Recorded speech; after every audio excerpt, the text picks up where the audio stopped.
is not the phrase till death do us part. In fact, what he said was only with respect to the woman, not to the husband. Bakit po nung itong dalawang tao na humarap po sa kabanalan ng pagsaisang dibdib, hindi po ba ang malimit nilang sinasabi, for better or for worse? Sa karamdaman o sa kalusugan, till death do us part. My question, Mr. Speaker, Your Honor, bakit po kaya si Kong Edsel pa yung nag-sponsor ng isang bill?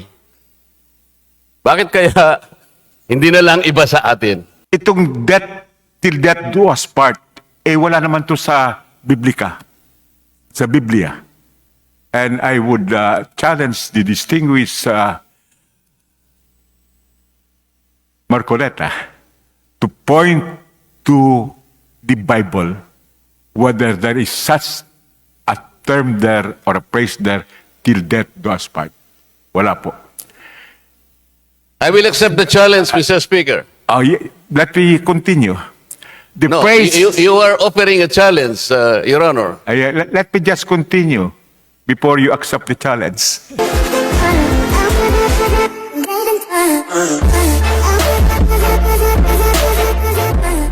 I do not need a fantasy to describe how happy, how ideal this marriage is.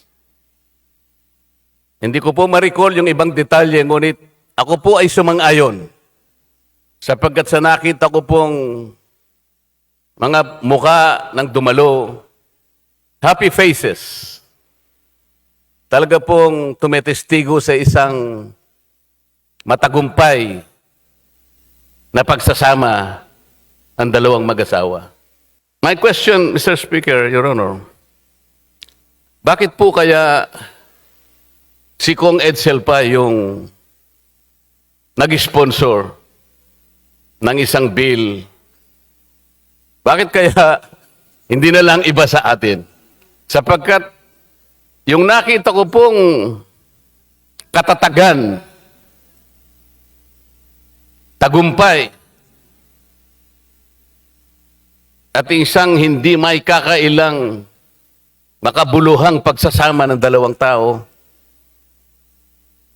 ay hindi ko maisip kung bakit siya pa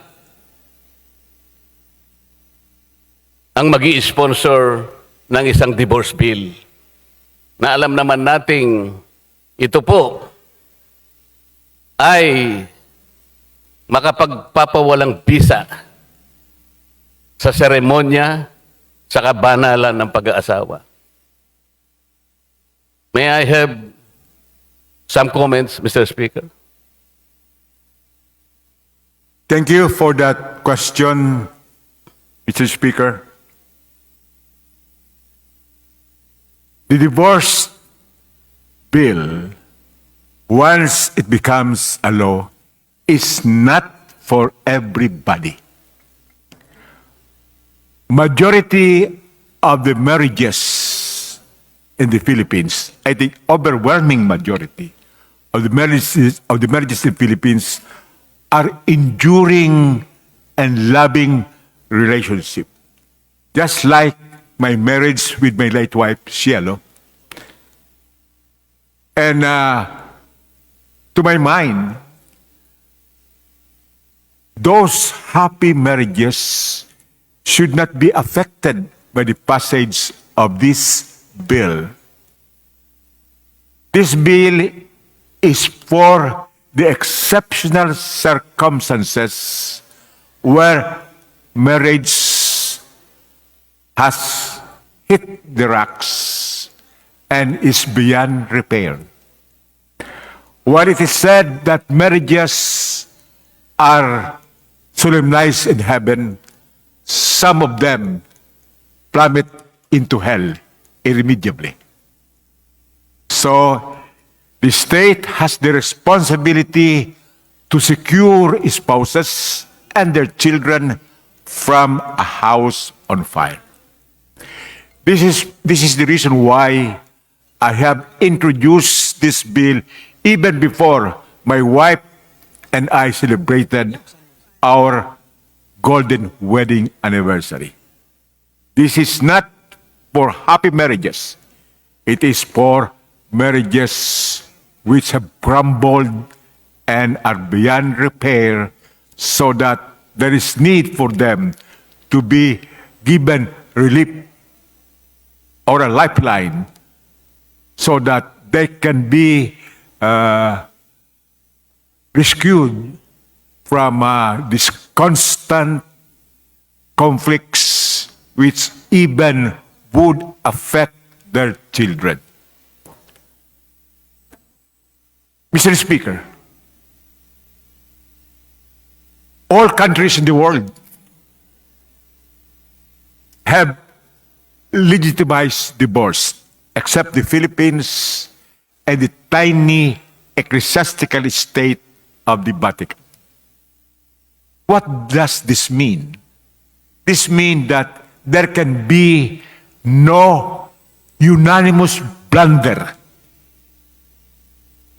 in these countries where divorce is allowed. And these countries would include Catholic countries and Christian countries. So in other words, divorce does not offend the Catholic or the Christian faith. And we believe very strongly that thousands of women in the Philippines who are living in disastrous relationship would need this absolute divorce so that they can secure a possible second chance at marital bliss. Thank you, Mr. Speaker. Mr. Speaker, the sponsor admitted that divorce law or this divorce bill is not intended for everybody. That it is only targeting those marriages with peculiar characters that probably needing divorce bill. So if it is for a special group of people or marriages, Mr. Speaker, it might fall under the character of a class legislation. And we should not do that. Because all laws are supposed to be applicable to all citizens of this republic. We are not supposed to legislate something that should only be for use of a few, of a special class. I will not agree with the proposition, Mr. Speaker, that the divorce bill should only be for those marriages which are at the brink of collapse. Who is going to make a judgment, Mr. Speaker, that a certain marriage is now supposed to be terminated by way of a divorce? Mr. Speaker, hindi ba ganun po yung general premise natin? Bakit po ang daming nag-survive? And the best example is the one of the good sponsor, Mr. Speaker. Bakit hindi po ang gawin nating panuntunan, pagtulong-tulungan po natin ang mga marriages na nahihirapan? Kung kukunti naman pala yun, and there are only a special few, sabi ng ating sponsor, we're not supposed to legislate a bill that will be characterized as a class legislation, Mr. Speaker. Mr. Speaker, I don't have to teach my distinguished colleague on what is the meaning of class legislation.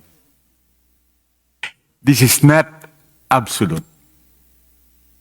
Members of the same class who are affected by the same circumstances would not be class legislation if a law is passed for their benefit or for their needs. So, this bill is not class legislation. Number two, no less than the Supreme Court in Te versus Te declared that the dissolution of a marriage is a merciful interment of a long dead marriage. What is brought before the family court is not a vibrant marriage. What is brought before the family court is the cadaver of a decaying marriage. For this reason, there is really need for the state to rescue spouses and their children from this cruel, abusive, and abandoned relationship. When we say, till death do us part, this is not even biblical.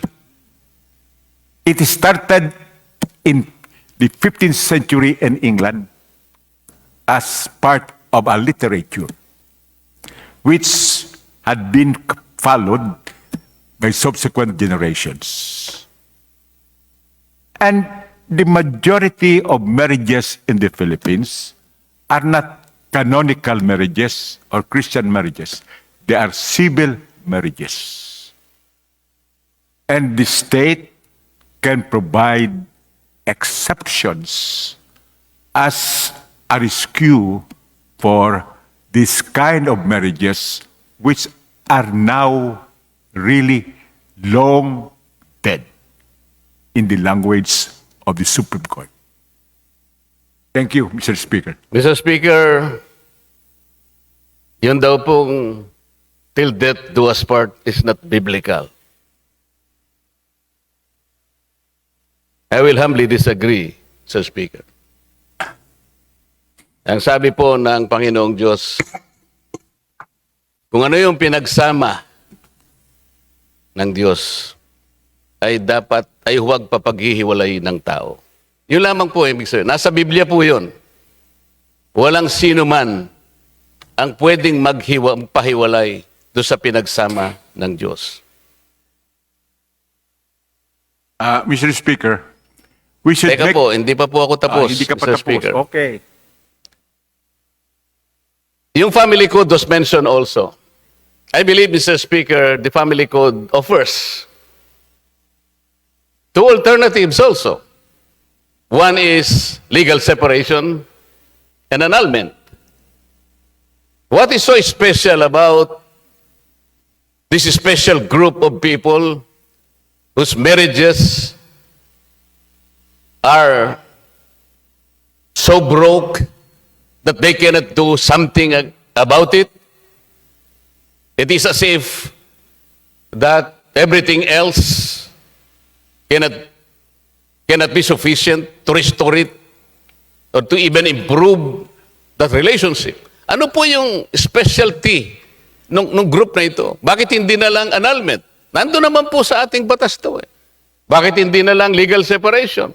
In other words, our family code, Mr. Speaker, addresses this particular problem. And so it becomes very special if, aside from these two alternatives, there will be another one to be offered to this group of unfortunate marriages, Mr. Speaker. Now, the sponsor is asking for biblical precept. I will contribute one, Mr. Speaker.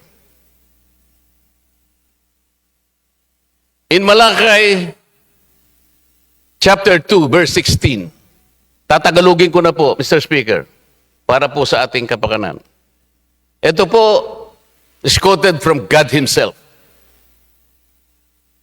Namumuhi ako sa diborsyo ng mag-asawa, sabi ng Panginoong Diyos ng Israel.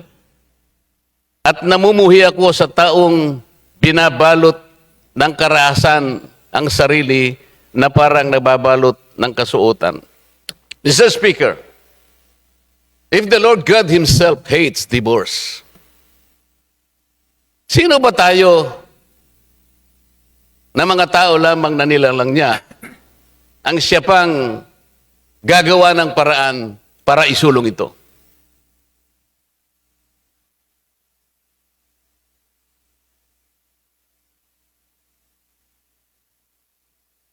Tapos na po kayo.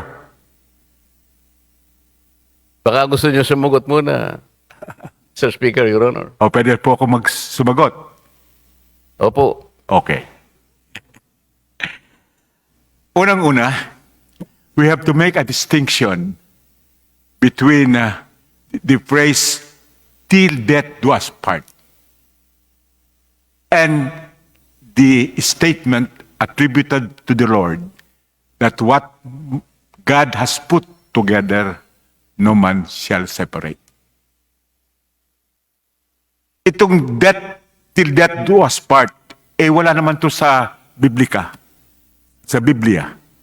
And I would challenge the distinguished Marcoleta to point to the Bible whether there is such a term there or a phrase there, till death do us part. Wala po. I will accept the challenge, Mr. Speaker. Let me continue. The No, phrase, you are offering a challenge, Your Honor. let me just continue before you accept the challenge. The phrase, quote, until death do us part, was first popularized in this English-speaking world following the first printing of the Book of Common Prayer in England in 1549. During the time of Edward VI, when the average lifespan was 47 years old. Yung nga naman na statement ni Jesus Christ to the Pharisees ay hindi naman doctrinal or cast in stone. Because in his answer, in his conversation with the Pharisees, he said, he made an exception. The exception is you can divorce an unchaste wife. So meron ng exception agad. And in the Pauline principles, St. Paul added another exception. A spouse who is an unbeliever and leaves his believing spouse, the spouse left behind can remarry and divorce the unbeliever. So there are exceptions to this. Now, in the family code, we have three modes of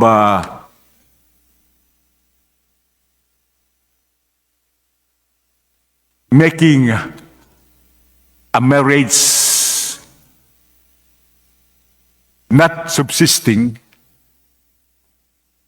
One is the dissolution of a marriage based on psychological incapacity at the time of the marriage, although manifested during the marriage.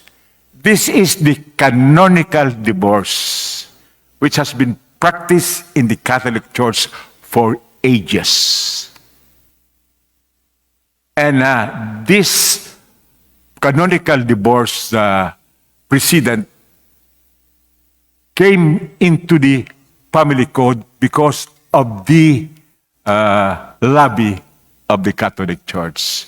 This is according to just one of the justices who was part of the committee which drafted the family code, Justice Frida Roth Romero. Now, another mode is annulment. But annulment covers causes simultaneous or prior to the marriage. it does not cover causes consequent to the marriage during cohabitation. And in most cases, the causes for divorce would be after the marriage. Now, with respect to legal separation, this is only separation from bed and board. The husband and the wife can live separately, but the marriage tie is not severed. In other words, they cannot remarry, so much so that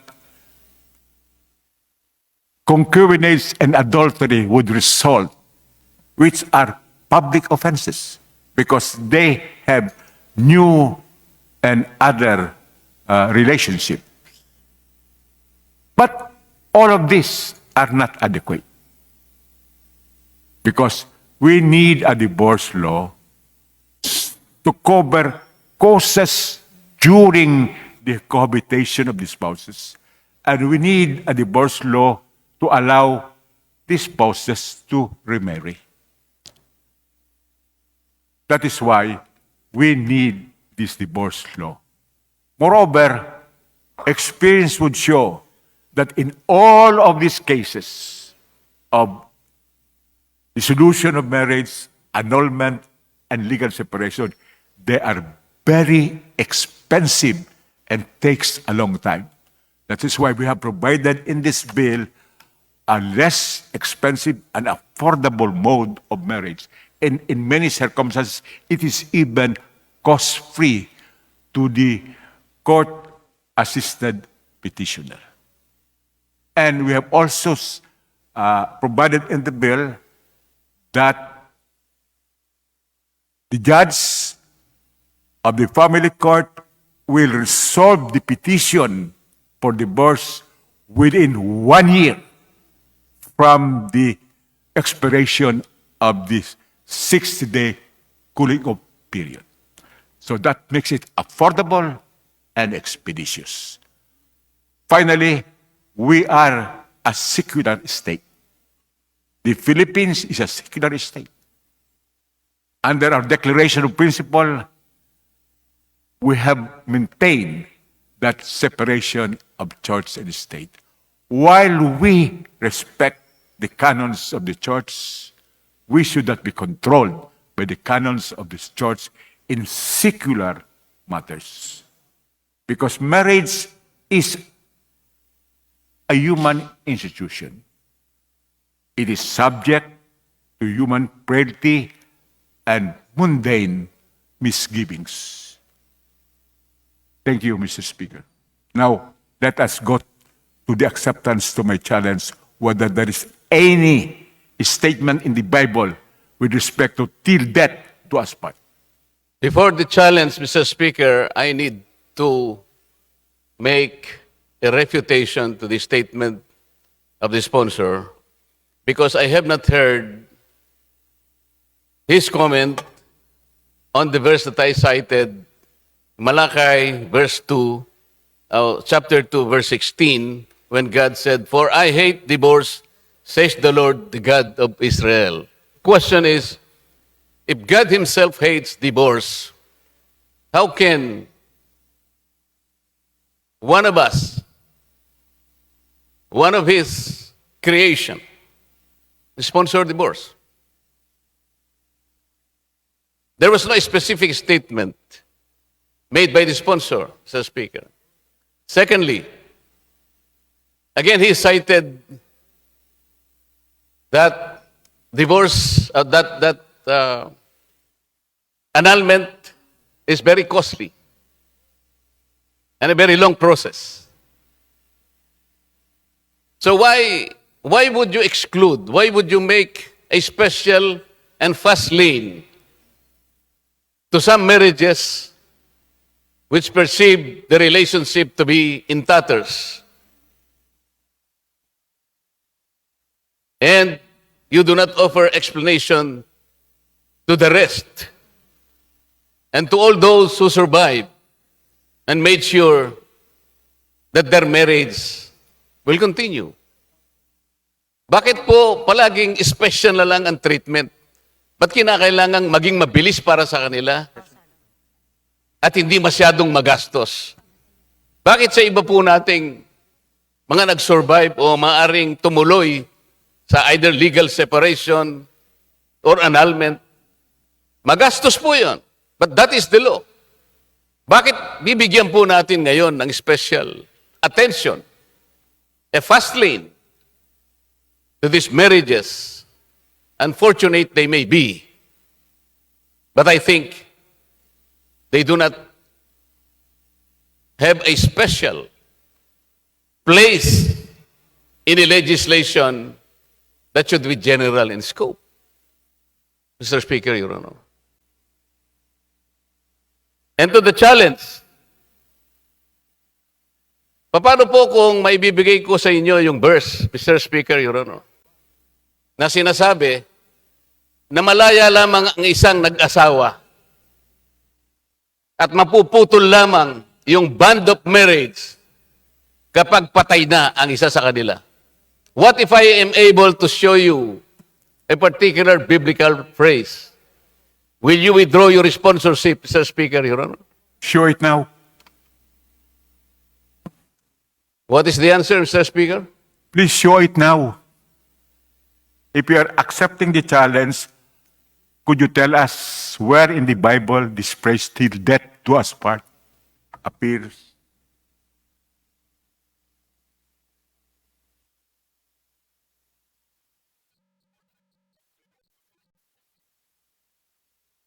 Well, anyway, Mr. Speaker, when we say till death do us part, death here could be the physical cessation of life. But death also can be metaphorical. It could be the cessation of love, respect, and tolerance. That is why marriages which have forfeited these qualities of love and respect and tolerance can be the subject of divorce in all of the countries in the world except the Philippines and the Vatican, Mr. Speaker.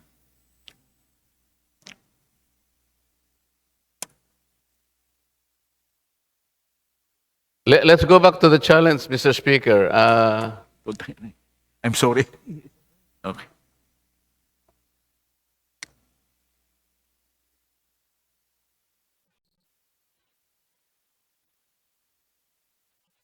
Will the sponsor, Mr. Speaker, be gracious enough to give me a little time because wala po palang internet dito sa loob kasi po yung aking notes nandun sa aking planner, nandun sa opisina ko, pakukuha ko lang sana. But if the sponsor will agree that if I am not able to bring to him today the particular verse in the Bible, I withdraw all my interpellation. Otherwise, if I am able to give him the complete verse in the Bible, he will withdraw his sponsorship, Mr. Speaker. I will never withdraw my sponsorship. And I am certain the distinguished gentleman cannot show any place in the Bible quoting till death do us part. On the strength of my but oath, but if the gentleman cannot show this, then most probably he should vote for the bill. I want to make sure, Mr. Speaker, nandun po sa planner ko kasi sinulat ko na po kaninang umaga eh. I want to make sure, ayoko pong magkamali. Kaya kung papayag po kayo, magkaibigan naman po tayo eh. Bigyan nyo lang po ako ng ilang minuto para makuha ko po yung aking planner. Yes, Mr. Speaker. He can get that. It should not be counted against my time. So, kailan ko po pwedeng ibigay sa inyo? Nasaan po yung planner ninyo? Mr. Speaker, may I terminate my interpellation for a while until I was able to get my planner? Yes, of course, Majority. Thank you, Mr. Speaker. Thank you, Mr. Sponsor. To suspense. I believe Honorable Marcoleta was recognized earlier. Please proceed. Thank you, Mr. Speaker, and I apologize for the delay. Fortunately, I was able to retrieve the verse that I have cited.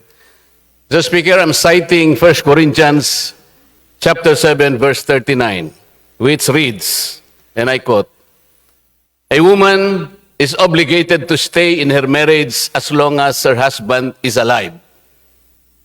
But if her husband dies, she is free to marry whomever she wants, only it should be believer in the Lord." So till death do us part talaga, kailangang mamatay po yung isa para lang makapag-asawa ka pa ng iba. Salamat po, Mr. Speaker. And I think my good friend is honorable enough to accept the challenge. I accepted the challenge, and I think it is for him to withdraw his sponsorship. Thank you very much, Mr. Speaker. Mr. Speaker, what the distinguished interpolator quoted is not the phrase "till death do us part." In fact, what he said was only with respect to the woman, not to the husband. It is here that when the husband dies, the woman can remarry. But it would be better if she does not remarry. That is completely different from "till death do us part," which is addressed to both the husband and the wife. But as I've said, death here could be physical cessation of life or a metaphor that love, respect, and tolerance in the marriage had already ceased. And there is no way of reconciling these spouses. I am ready to answer the next question, if any. Mr. Speaker, Thank you very much. Mr. Speaker, wala Yes, Honorable Marcoleta, please proceed. Mr. Speaker, I did not know that my good friend, the sponsor, is after the exact word, "till death do us part." But it was only a matter of romanticizing it, Mr. Speaker. The couple are before or is before the solemnizing priest or anyone who is in a position to celebrate the marriage. So until death do us part is to romanticize the impending relationship. But the biblical anchor is the same, Mr. Speaker. I hope my good friend could comprehend the simple import of this particular biblical passage. It is still till death do us part. Kahit bali-baliktarin mo ito, Mr. Speaker, it cannot be interpreted in another way. I rest my case, Mr. Speaker. Thank you very much. Thank you for your interpellation.